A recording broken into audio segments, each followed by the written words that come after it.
Galan. It took just 4 years for this media entrepreneur to become a millionaire. My job is really to keep you true to what you're saying. Since 1994, Ms. Galan has owned and operated her own production company, making major moves in Hollywood and helping to change the image of Latinos in television and film. She hadn't even graduated from high school when she was already on her way to the top. When I was 15 years old, I was accused of plagiarism, and I got suspended from school for 3 days. In my anger, I wrote an article to 17 Magazine. 17 Magazine offered me the youngest guest editorship in their history. At only 22 years old, she became the nation's youngest station manager. The nation's first Latina programming chief, the country's youngest station manager, also and the guest editor for Vogue and 17 Magazine. Galan founded her own production company, Galan Entertainment, which has produced over 500 television episodes in the United States and Latin America. Her vast experience also includes running the powerhouse Telemundo network. The creator of the Swan. You focus on what you're with, you will become an image expert. My charity is for women entrepreneurs. Perfect. Television executive and Latina media tycoon, Nely Galan. Hi, Nely Galan. The Spanish word for expert. I love that word. I love that. As a team, we really gel well together.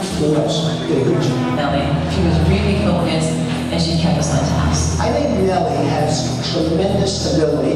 She was like the star of the team. Nely, you were at the meeting with the executives. Nely, we really have more experience than anybody. You're the one who's best positioned to win, in my opinion, the last 2 events. Really good job. Most people lose as you win. So Nely, what you to know? Nely, if you were me, who would you fire? I was the leader. I live in the world of Latinos, in the world of successful women. And somebody has to do it. Lots of love. My big thing to you is own the fact that happiness comes from growing and reading.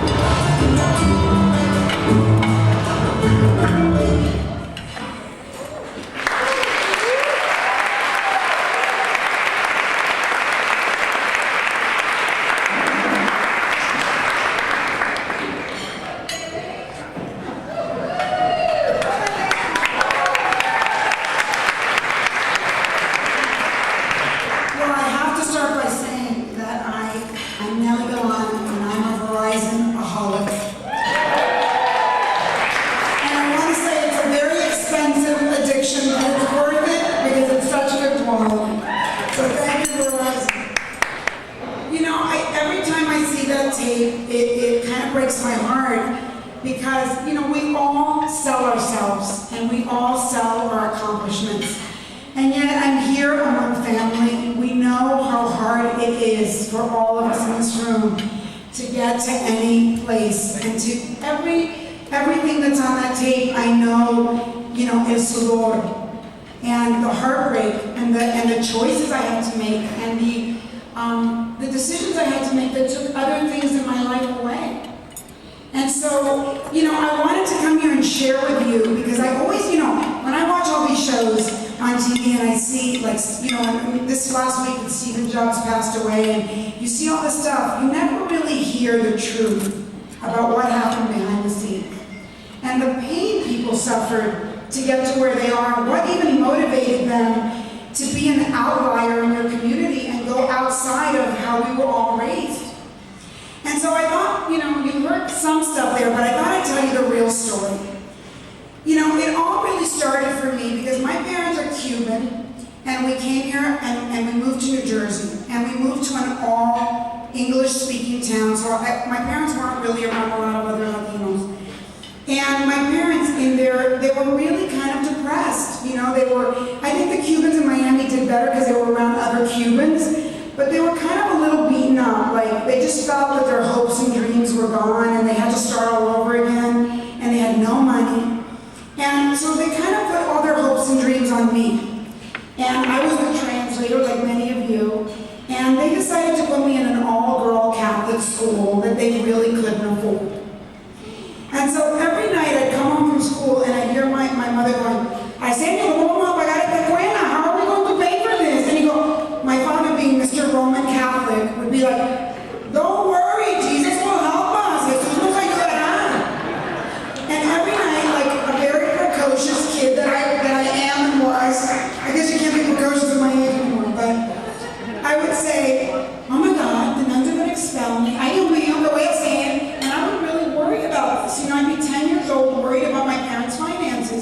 which I'm sure many of you can relate to. And so there was a Jewish lady down the street from me, and she one day says to me, "Honey, I sell Avon. Do you want to sell Avon in your school and I'll give you some free lipstick?" And one day I got the aha, and I went, "Forget the free lipstick, I need money." So I went to the lady and I said, "Listen, I'll cut a deal with you. I'll sell Avon, but it's got to be 50-50. And I didn't realize that at that moment, the light bulb of entrepreneurship had started. And the first week I sold Avon out of my locker, I made $200 cash. And the first month that I sold Avon, I went to the nuns and I said, "Look, my father's very proud. I'm going to pay for my school, but you got to send them a note home saying that I got a scholarship." You know, those nuns don't give scholarships easy, as you know. And so they sent this note home, and when we got home, my mother goes, "Arsenio, ¿qué dice la nota? What does the note say?" And he opens the note and he goes, "Nely, I told you, your daughter is a genius and Jesus helped us after all."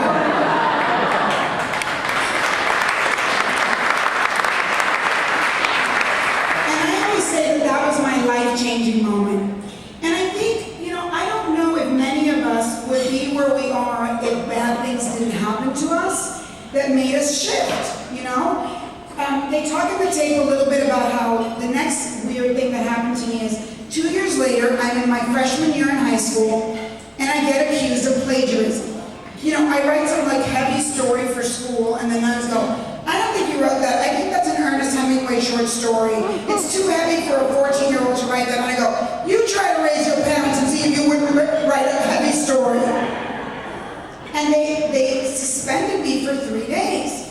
And my mother's like, "Niña, pide perdón, say you're sorry, that is sacrilege." The nuns are, I go, "Mommy, I didn't do anything wrong. What am I saying I'm sorry for? Just apologize to the nuns."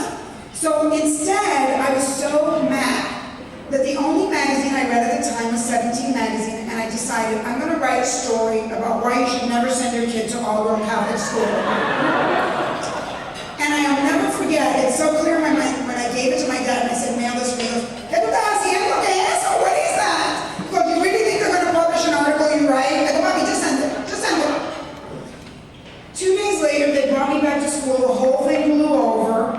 And I thought everything was fine. And then 3 months later, I get a check in the mail for $100. And they go, "We're publishing your article." When the issue of 17 magazine came out, all I heard was all the girls in school going, "Oh my God."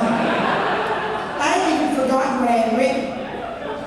And I get called to the principal's office and I get expelled. And I get home and I go, "Mami, me botaron de la escuela, they kicked me out." "Niña, pide perdón!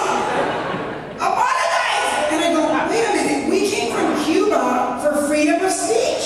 We came from a communist country. Why am I supposed to apologize? I didn't do anything wrong." So I, again in my anger, call the Board of Ed of the state of New Jersey, and the guy who was the head of the Board of Ed at the time was African American, and I get on the phone and I said, "Can these nuns legally do this?" And he goes, "Technically, yes, because it's a private school." He goes, "But you can take it to the press." And he set up an interview with me with the Bergen Record, the newspaper. Can you imagine if it was today on Twitter or Facebook? I'd really be famous. And I went and the newspaper did a cover story, "Cuban